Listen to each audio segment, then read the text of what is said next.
buhay o kabiguan, ng ligaya o lungkot. Kaya marapat lamang na tanggapin si Jesus bilang tagapagligtas at Panginoon. At matapos yun ay panariwain ang katapatan at paglapit sa Kanya bawat araw o day by day. Ang day by day ay naglalayong umalalay sa pang-araw-araw na pamumuhay. Narito po si Kuya Ed Lapis sa mensaheng pinamagatang Heal Emotional Wounds.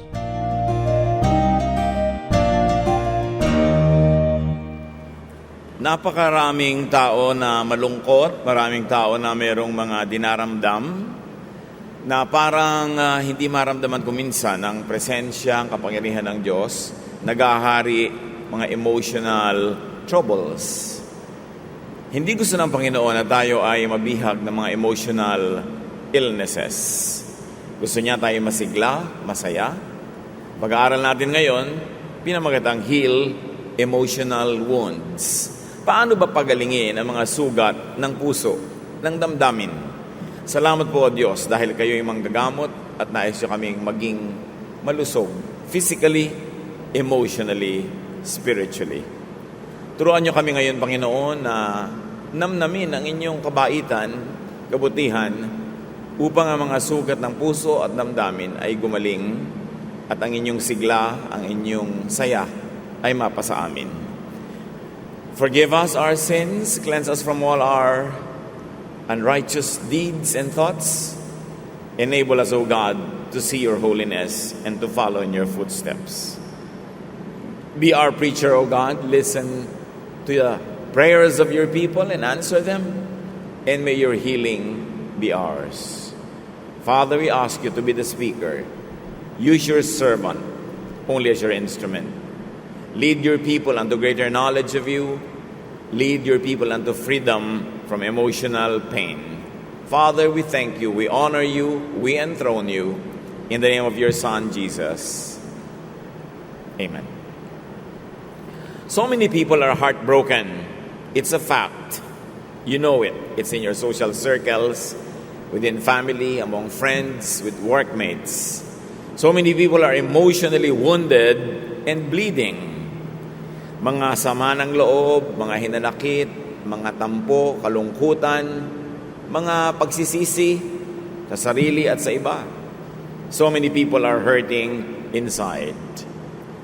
The psalmist echoes common and universal feelings when he says in Psalm 42:11, "Why, my soul, are you downcast?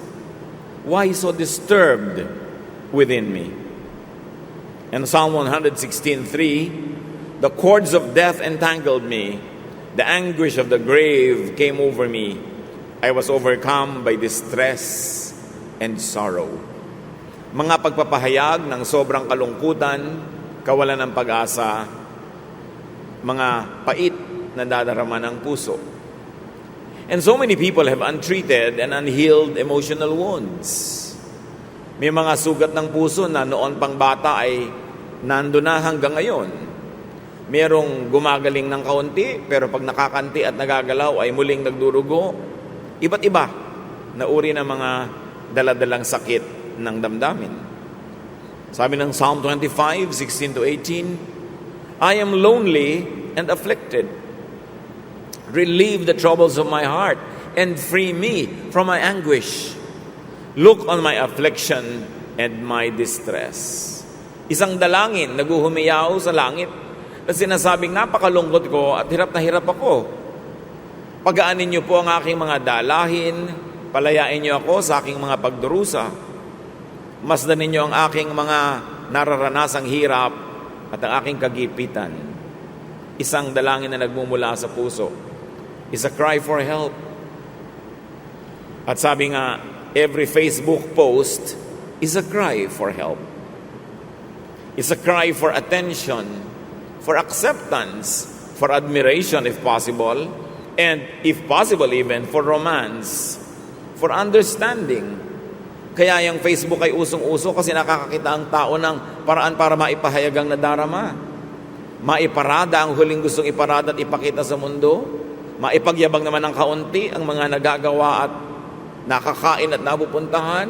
Every Facebook post is a cry for help. Naghahanap ang tao ng atensyon, mapansin, mahangaan, at kung pwede sana, mamahal. Meanwhile, Jesus heals. At ang nakakalungkot sa lahat, napakaraming may sakit, pero si Jesus ay manggagamot. Bakit hindi nagtutugma ang dalawa? Matthew 4:23, Jesus went throughout Galilee, teaching in their synagogues, proclaiming the good news of the kingdom, and healing every disease and sickness among the people. Nagpunta si Jesus sa bawat bayan-bayan, nanggagamot ng lahat ng uri ng sakit, hindi lang ng katawan, kundi maging ng emosyon at ng espiritu, maging ng isip. The healing of Jesus is not only physical, but more importantly, emotional and spiritual healing. Luke 8:2, some women who had been cured of evil spirits and diseases, including Mary, called Magdalene, from whom 7 demons had come out. 7 demonyo daw ang pinalayas kay Maria Magdalena, na maaaring ito'y literal na mga demonyong nagtakbuhan or mga kaguluhan ng kanyang isip, mga kabaliwan niya, mga kalituhan, takot, lahat na, pangamba, guilt, pinagsama-sama na parang siya ay inaalihan na ng masamang espiritu pag lahat ito ay nagsasabay-sabay na atakihin siya. Inner, troubling demons, an emotional issue, and Jesus was relevant to all such illnesses. Isang babae ang kakaibang karanasan, Luke 7:37-38. A woman in the town who lived a sinful life learned that Jesus was eating at the Pharisee's house. So she came there with an alabaster jar of perfume.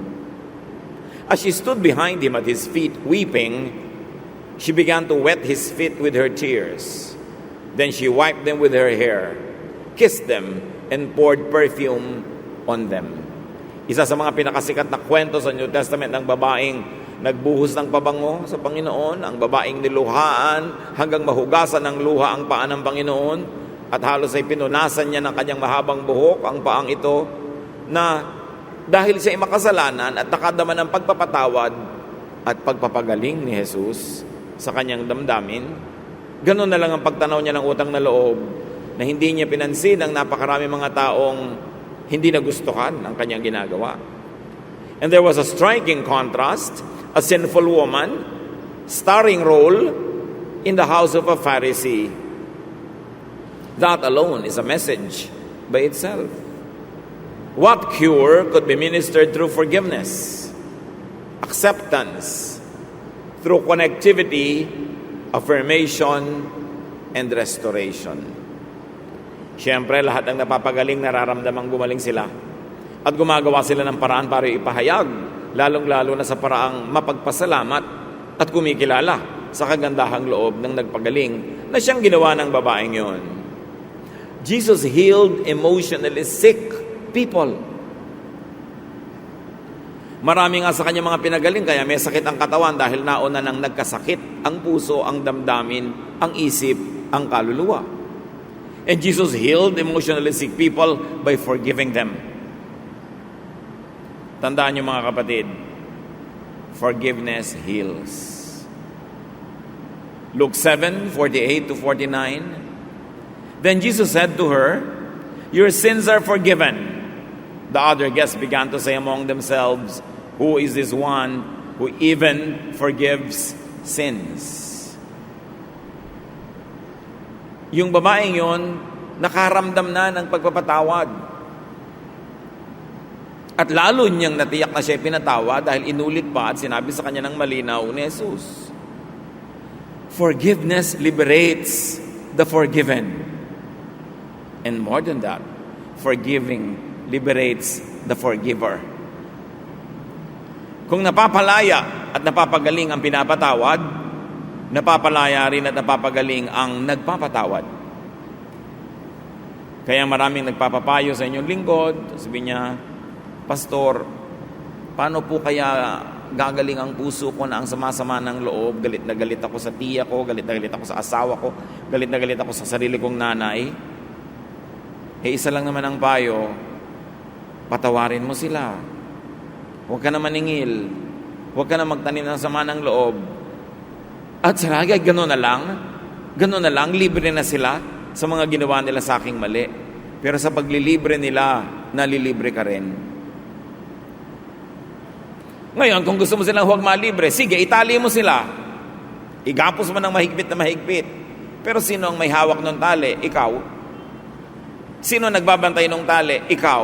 So habang itinatali mo siya sa iyong galit, sa kakulangan ng pagpapatawad, ang totoo, nakatali ka rin sa kanya. So pareho kayong makakalaya kung magpapatawad ka. Kung hindi mo siya mahal at ayaw mo siyang patawarin, at least mahalin mo ang sarili mo, patawarin mo siya para ikaw man lumaya na. Dahil habang hindi mo pinapatawad ang isang tao, nakatali ka sa alaala ng mga ginawa niyang mali. Minsan ka lang nalugit, nasaktan, pero ting maalala mo yon, nauulit ang pagkalugit, pagkasakit. Kaya ang nangyayari, yung mga paggunita ng mga dating mga pait at sakit, mas malala pa sa original na nangyaring sugat sa iyo. Magpatawad. Hindi ka ipinapalugi ni Jesus pag tinuturoan ka magpatawad kasi alam niyang yun lang ang paraan para lumaya ang iyong emosyon. Liberation, freedom, heals the emotion. Kaya yung mga taong sinasakal mo, kinokontrol mo, dinodomina mo, actually binibigyan mo sila ng sakit. Hirap na hirap sila, may sakit sila. At ikaw man nasasaktan dahil mahirap magbantay, mahirap magkontrol, mahirap magdomina ng kapwa-tao na may sariling kalooban at sariling isip.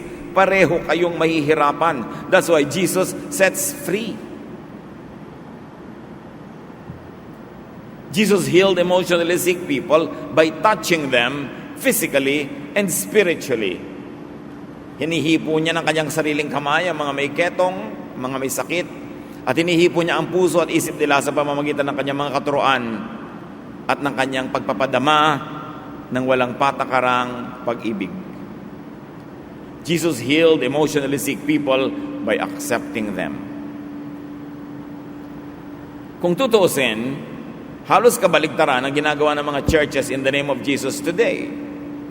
Seldom do Christians forgive those who offend them. Seldom do we touch people physically and spiritually. And all the less, seldom do we accept people. Pag nagiging relihiyoso, humihigpit, dumadami bawal, dumadami batas, dumadami ang tinatanggihan, dumadami ang ipinupwera, dumadami ang itinitiwalag, kabaligtaran ng katuruan ni Jesus. Kaya maraming Kristiyano hindi malaya Maraming Kristiyano hindi gumagaling ang emosyon kasi hindi nagpapatawad, hindi nagpapalaya ng kapwa at ng sarili at walang ginawa kundi manghusga. But with the judgment you pronounce, you will be judged. And the measure you give is the measure you get. Ang mahirap sa sobrang mahigpit, ikaw din obligadong sundin yung kahigpitan mo dahil nakakahiya naman, ikaw mismo hindi nakasunod. So sa bawat higpit na ipinapataw mo sa kapwa, sinasakal mo rin na yung sarili. Kaya napakadaling mangyaring mabaligtad ang relihiyon na sa halip magpalaya ay maggapos, magtali. Sa halip na magpasaya ay nagpapalungkot. At sa halip na umira lang katotohanan ay pagkukunwari ang nagaganap. Kung susundin lang natin si Jesus, lalaya tayong lahat, luluwag, gagaan. Jesus healed emotionally sick people by accepting them unconditionally. Mark 2:15-17. While Jesus was having dinner at Levi's house, many tax collectors and sinners were eating with him and his disciples, for there were many who followed him. When the teachers of the law, who were Pharisees, saw him eating with the sinners and tax collectors, they asked his disciples, "Why does he eat with tax collectors and sinners?" On hearing this, Jesus said to them, "It is not the healthy who need a doctor, but the sick. I have not come to call the righteous, but sinners." Kakaiba talaga ang Panginoong Jesus. Nakikipag-dinner siya, nakikipag-fellowship sa mga latak ng lipunan, sa mga yagit, sa mga itinakwil ng simbahan. Nakikipagmabutihan siya, nakikihalubilo, nakikisangkot sa buhay ng mga yon.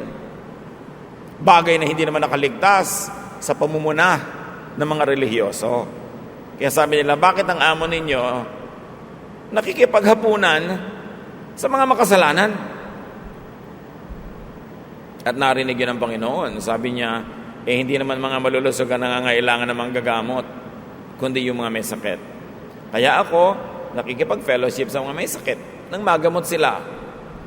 Hindi ako nakikipag-fellowship sa mga righteous, hindi nila ako kailangan. Na akala mo naman talaga ay may righteous nga. Siyempre, isa yun na dapat naramdaman ng mga religious people na may haplit at may sakit at may pitik yung sinabi ni Jesus. Dahil sila nga, kailangan din nila ang Panginoon. Pero bakit hindi nakikipag-fellowship sa kanilang Panginoon? Kasi sobrang silang self-righteous. Di naman sila makikinig. Pero tinanggap ng Panginoon ang walang patakaran yung mga itinatakwil ng relihiyon. Hindi dapat trabaho ng relihiyon magtakwil magtanggal, manghiya, manghusga. Dahil hindi yun ang trabaho ni Jesus. We should put Christ back to Christianity. Si Jesus kasi ang nawala sa Christianity. Ang naluklok ay yung mga mahihigpit na mga propeta at disipulo. Nawala si Jesus. But in the name of Jesus, every knee will bow in heaven, on earth, and under the earth. Siya ang Lord of Lords. Siya ang authority. Siya ang personification of God the Father in heaven. In Him, the fullness of the deity lived in bodily form. Siya ang modelo. Hindi na dapat tayong malito pa kahit kailan. Pairalin lang ang pag-ibig ni Jesus, maraming gagaling. So Jesus loved emotionally sick people and healed them by loving them. Minahal niya yung mga may sakit. Mark 10:20-21. The teacher, he declared, all this I have kept since I was a boy. Jesus looked at him and loved him. One thing you lack, he said, go sell everything you have and give them to the poor, and you will have treasure in heaven. Then come, follow me. Ito kasing mayamang lalaking ito ay sumunod kay Jesus. Sabi niya, anong gagawin ko para ako makasunod sa inyo sa kaharian ng langit?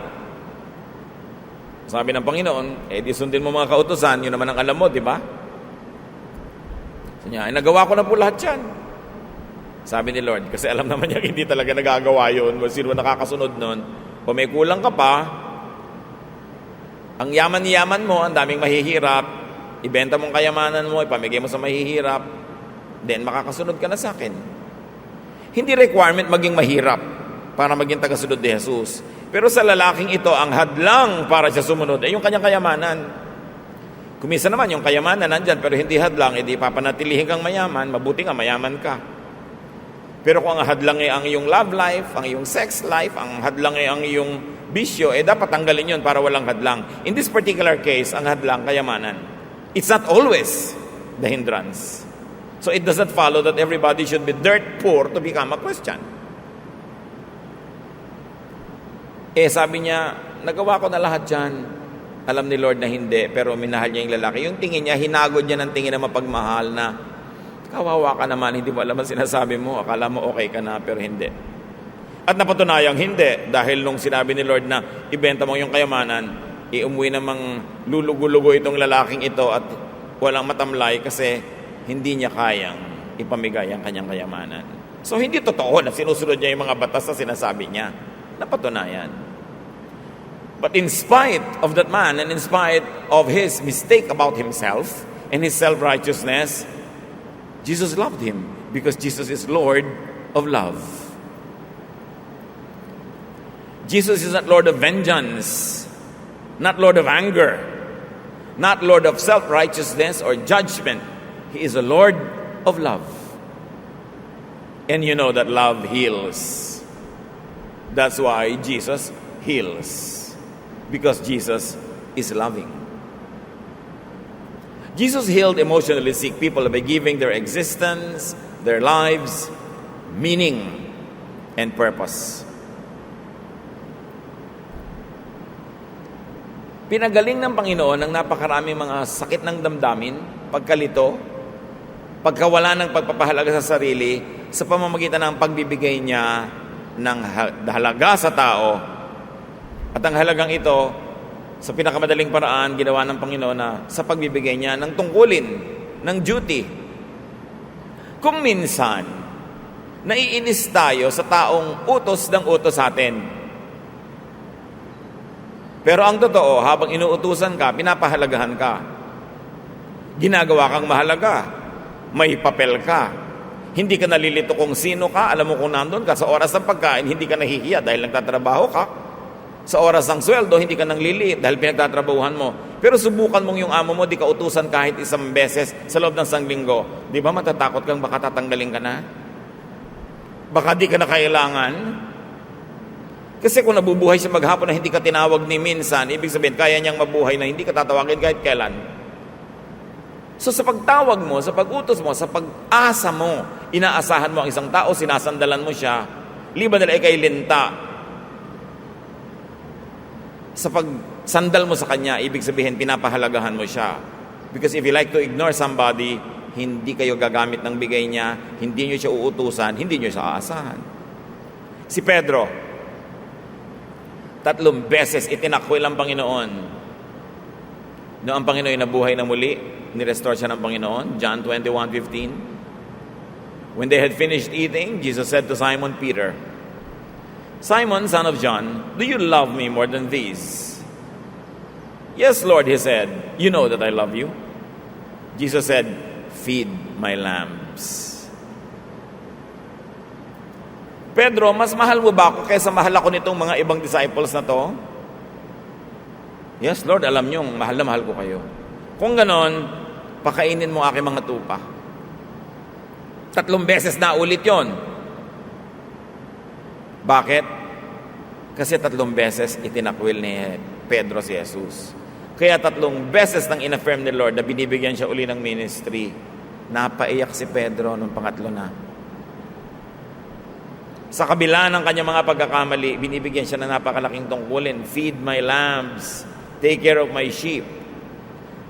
Because forgiveness and restoration heals.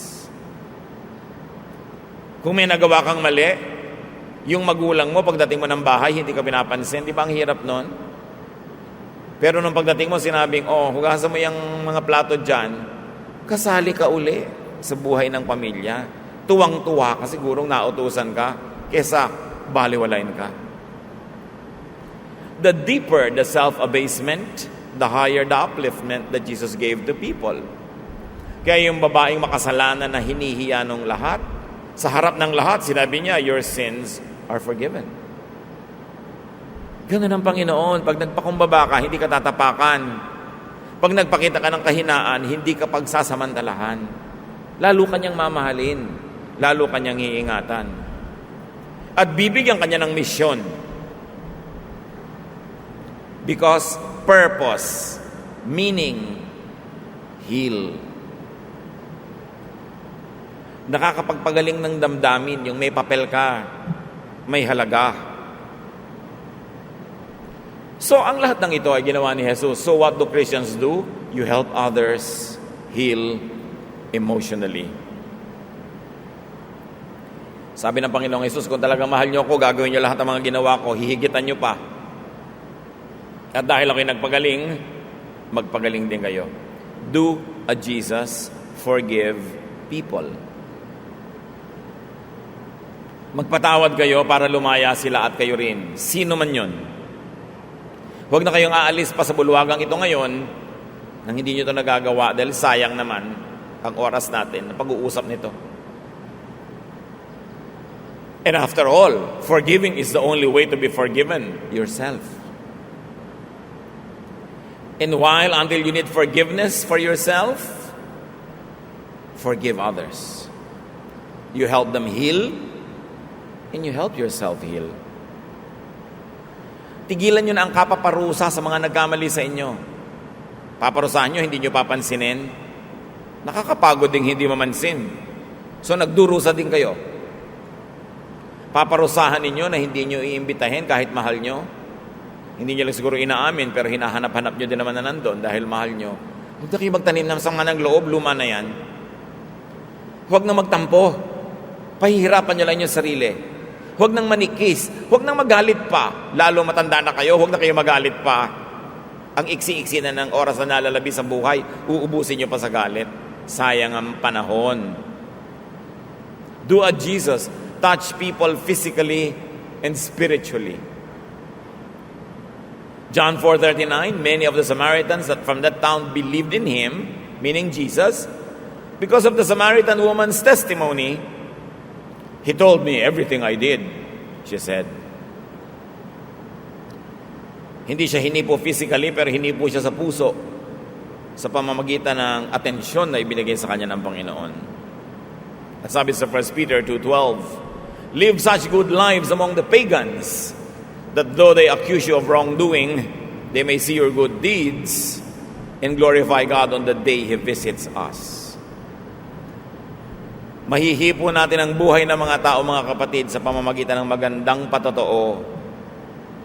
Pag napapakita ka ng magandang halimbawa, magandang asal, nahihipo mo ang kanyang espiritu, napapagaling mo siya, natuturuan mo siyang manalig uli sa kabutihan sa Diyos. Meanwhile, bad testimony is a negative, infecting, cursing, spiritual touch. Pag pangit ang ating patotoo, hindi mo man sinasadya, pero nananakit ka ng puso at damdamin ng iba dahil masamang damdamin ang naibibigay mo, masamang halimbawa. At kung dahil sa iyong masamang patotoo ay lumayo sila sa Diyos, ang laki mong pananagutan yon. Good testimony heals. Do a Jesus, accept people. Tanggapin nyo ang mga tao, iba-iba ang tao. Huwag nyo silang piliting maging kamukha nyo mag-isip, kamukha nyo ng mga gusto, kamukha nyo kabilis lumakad, kamukha nyo kahilig maglinis, kamukha nyo gusto ng kainin, iba-iba ang tao kahit sarili nyong anak, kahit sarili mong kapatid. Dahil bawat isang nilalang ay kumukuha ng mga namanang mga ugali at asal at itsura sa daang libong mga ninuno, baka milyon-milyon pa nga, pag pinagdugtong-dugtong mo ang lahat ng lolo at lola niya sa lahat ng henerasyon, both mother and father side, humugot dito, humugot doon. Kaya iba-iba. Walang taong magkatulad. At pahihirapan nyo ang inyong sarili at ang kapwa nyo kung pipilitin nyo maging uniforme ang mga tao, magkakatulad. Accept people. Especially yourself. And especially your own children or parents or brother or sister. Romans 14:1, in a religious way, accept the one whose faith is weak, without quarreling over disputable matters. Kita nyo? Tanggapin mo yung iba ang pananalig, mahina ang pananalig, hindi makasunod sa mga regulasyon, nagkakamali, nagkukulang, tanggapin mo, at huwag nyo pag-away-awayan ng mga bagay na mga magugulo. Pinagmumula ng debate. Ganyan ba ginagawa ng mga Kristiyano? Kabaligtaran. Pinagpipilitan mo na maging strong yung kapwa mo, pinagpipilitan mo maging kasimbanal mo siya, kasing haba ng palda mo ang palda ng kapwa mo, pinipilit mong kung ilan ang verses sa ulado mo, sa ulado ng iyong kapwa, at pinag-aaway-awayan nyo kung ano bang dapat ang pagbibinyag, ano ba dapat ang Lord's Supper, nawawala ba o hindi nawawala ang salvation. Di ba baligtad ang ginagawa ng mga Kristiyano sa turo ng Biblia? Kaya hindi tahimik ang loob. Kaya magulo. Accept people. The moment you realize that you have to accept people, biglang tatahimik ang loob nyo. Kasi siyempre, kumukulo ang loob mo sa mga taong ayaw mo. Pero pag inisip mong, siguro ayaw din niya sa sarili niya. Kaya lang, ano magagawa niya? Namanan niya sa isang katerbang kamag-anak, mga ninuno. Bakit? May original bang tao? Wala. Si Adan at Eva lang. Pagkatapos doon, lahat ng tao kumuha at humugot ng mga minana sa mga magulang. And who knows what kind of genetic pool Adam and Eve had that never showed in their own persons and in their own time, but nevertheless were in their genetic pool that showed later in other generations. Romans 12, 15 rather, 1 to 2 and 7. We who are strong ought to bear with the failings of the weak and not to please ourselves.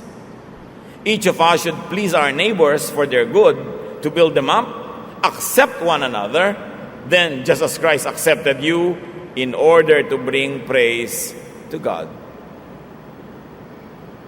Sabi niya, kailangang tulungan mo yung mahina, yung mga nagkakamali, nagkukulang. Kailangan mo silang alalayan. At hindi yung sarili mo lang ng mga standard ang isatisfy mo, i-impose mo sa kanila, lahat kayo nahirapan na.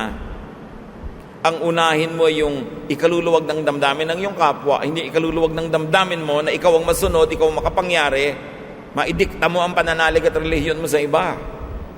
Hindi ganun ang makadiyos na tao. Hindi ganun ang lalaya at hindi ganun ang magpapalaya.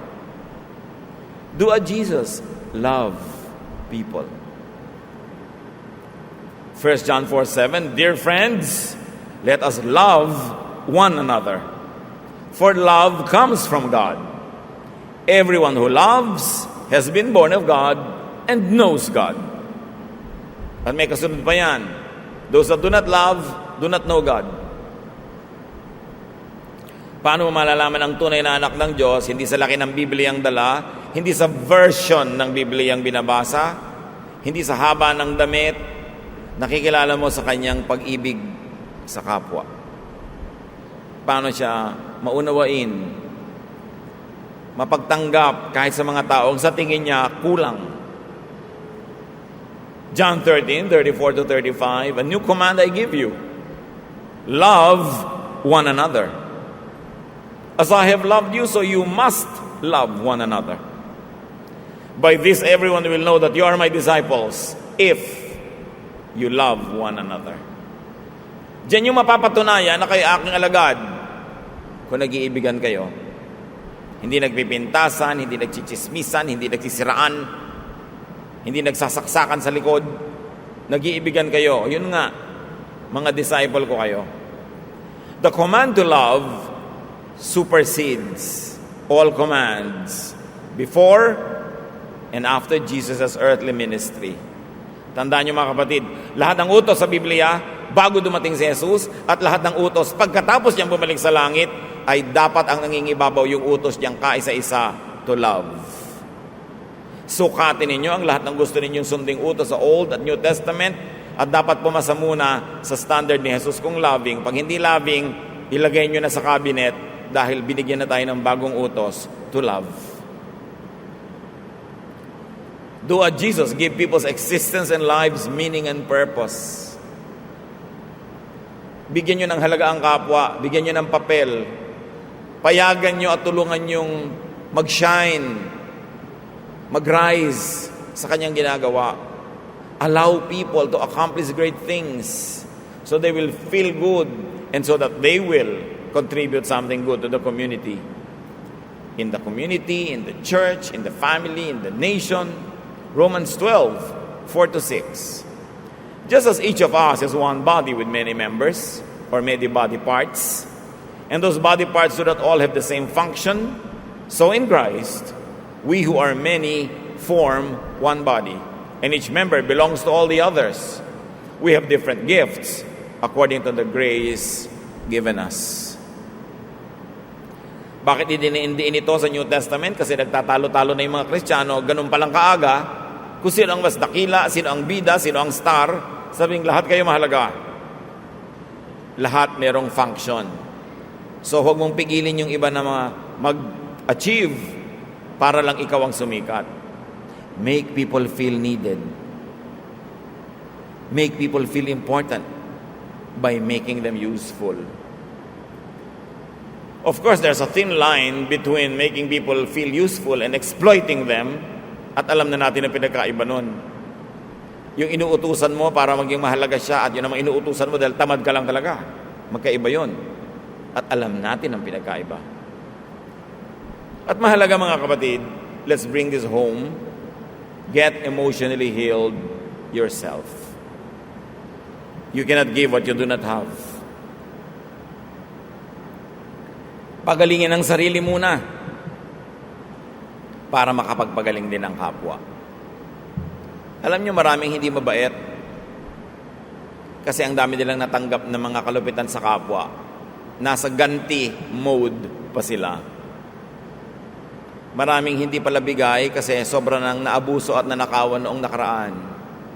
Maraming ayaw na magtiwala dahil sobrang na 1, 2, 3. Pero sabi nga natin, kung hindi kayo makakatakas at aalis doon sa nakaraan, edi uulit-ulitin nyo lang ngayon at bukas, walang mangyayari sa buhay nyo.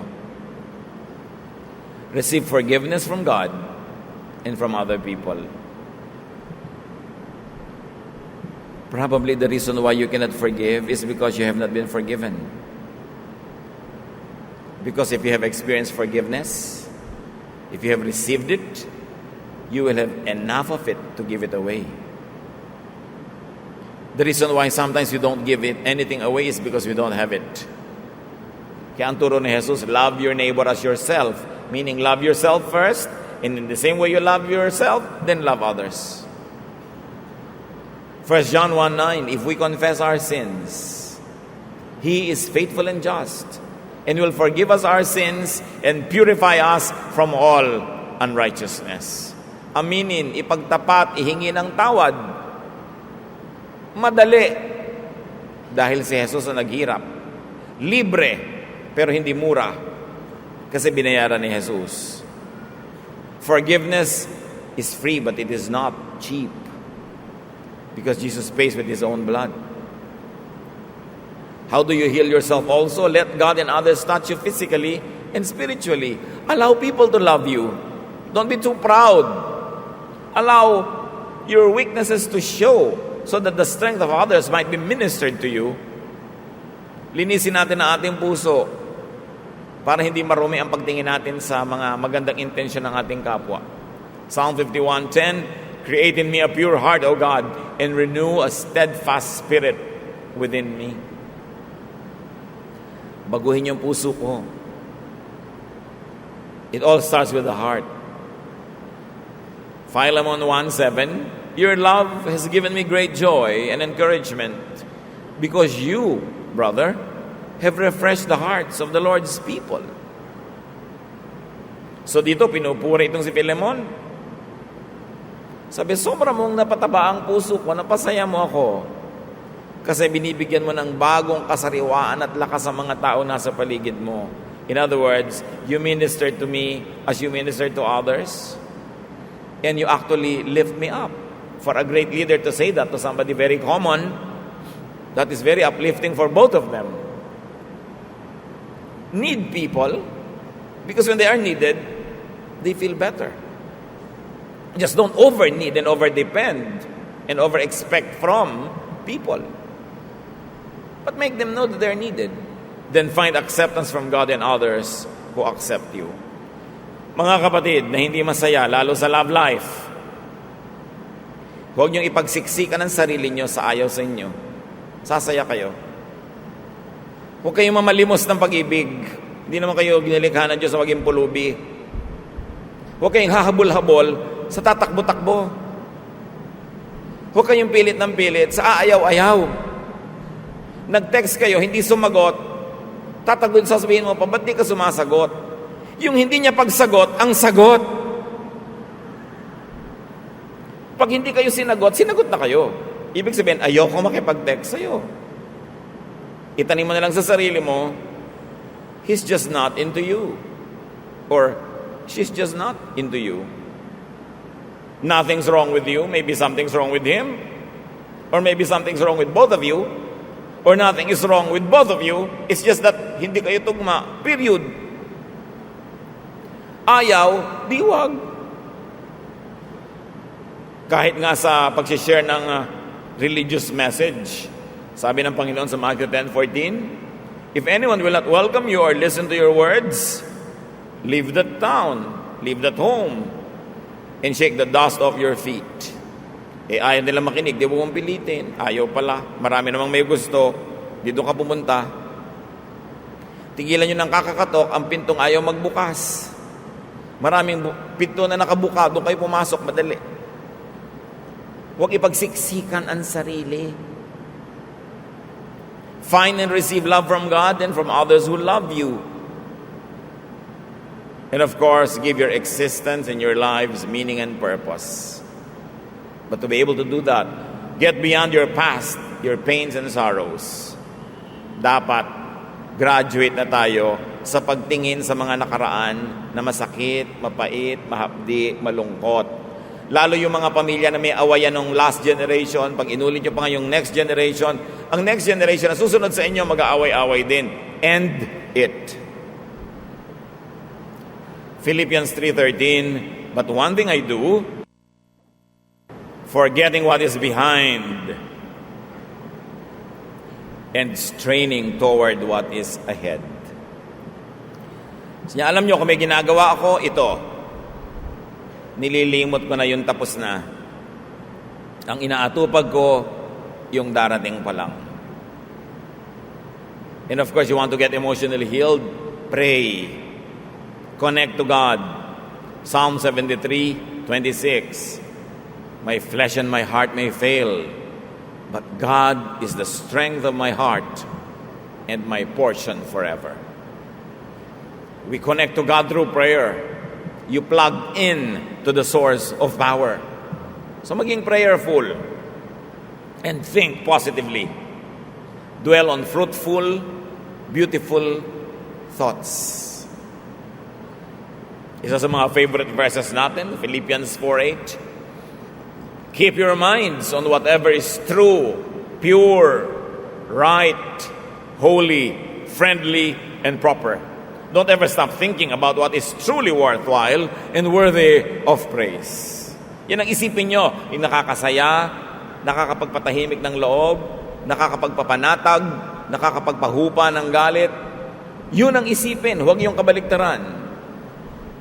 Focus on more pleasant, meaningful, and satisfying things.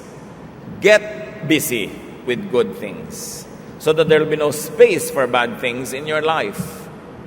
Ecclesiastes 9:10, whatever your hands finds to do, do it with all your might. And of course, you want to heal, have fun. Dapat marunong ka magsaya, marunong kang umembento ng saya kahit ano yung budget. May kasayahan na bagay sa kahit anong budget. So, umimbento ng saya, humanap ng saya, magbigay ng saya. Enjoy life whenever, wherever, however possible.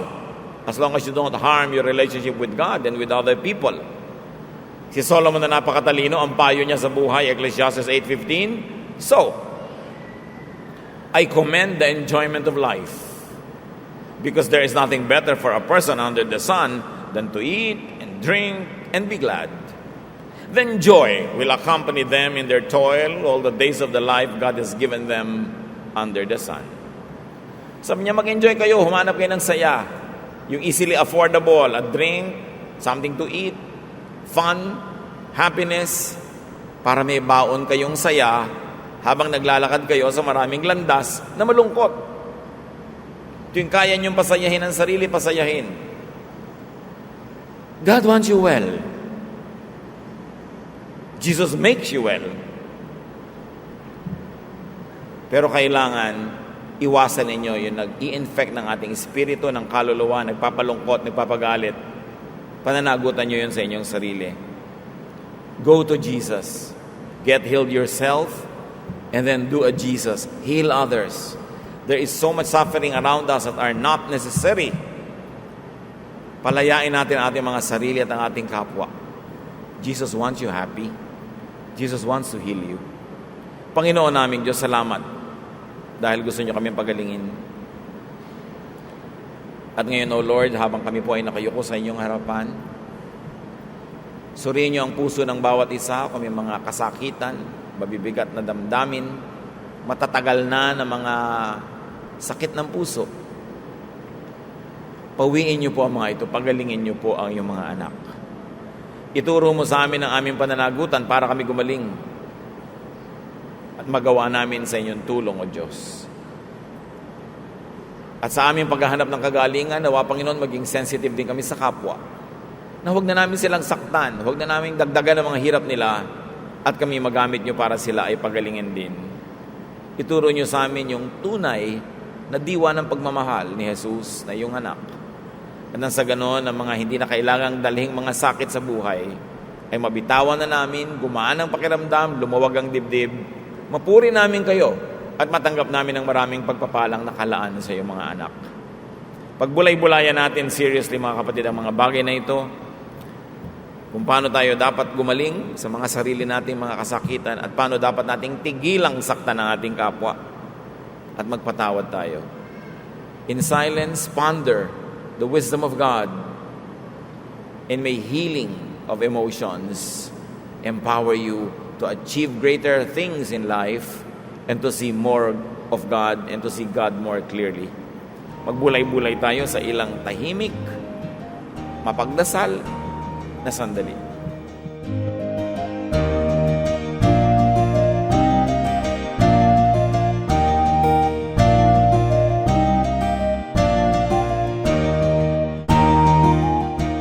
Ang katatapos pong mensahe ni Kuya Ed Lapis ay pinamagatang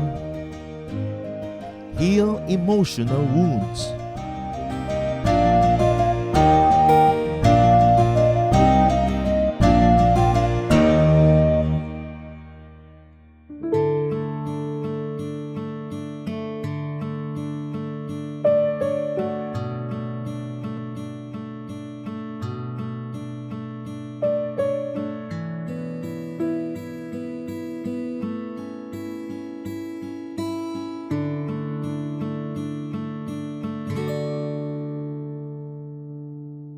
Magpakailan pa man,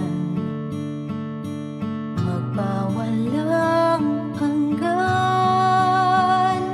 pag-ibig niyo sa akin, di nababago ng hangin, kahit saan pa man, kahit na sino man, kayo'y sa aming piling, di man maabot ng damdamin. Ang pag-ibig niyo'y wagas, hindi magwawakas. Ako ay niligtas.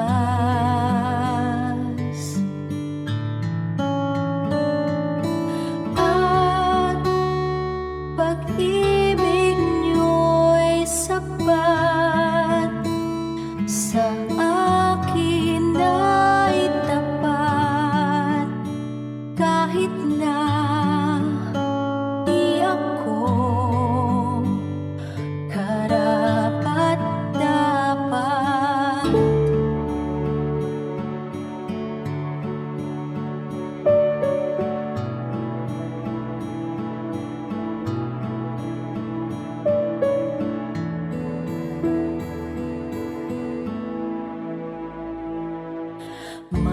Magpakailan pa man, magpawalang hanggan, pag-ibig niyo sa akin, di nababago ng hangin, kahit saan pa man, kahit na sino man, kayo'y sa aming piling, di man maabot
Bakit bihira ang nagmamahal sa bayan?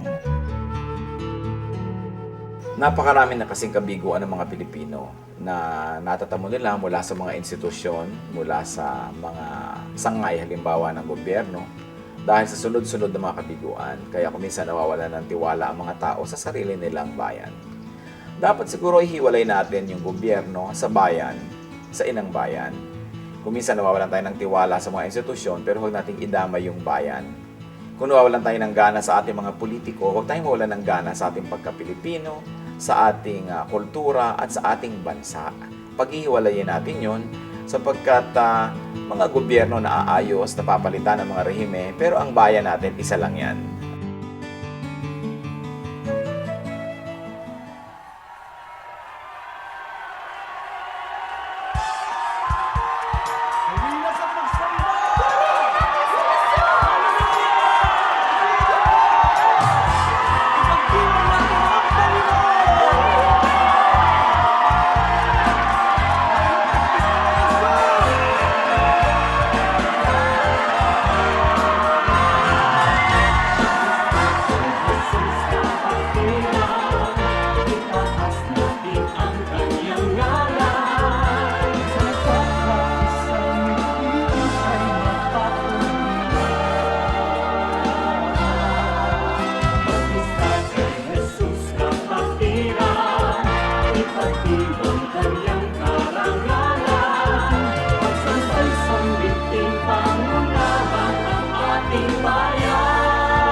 Oras na po para pansamantalang magpaalam ang programang Day by Day. Tayo po'y magsama-sama tuwing ika-6 hanggang ika-7 ng umaga, araw-araw. Magandang umaga po at mabuhay ang Panginoong Hesus!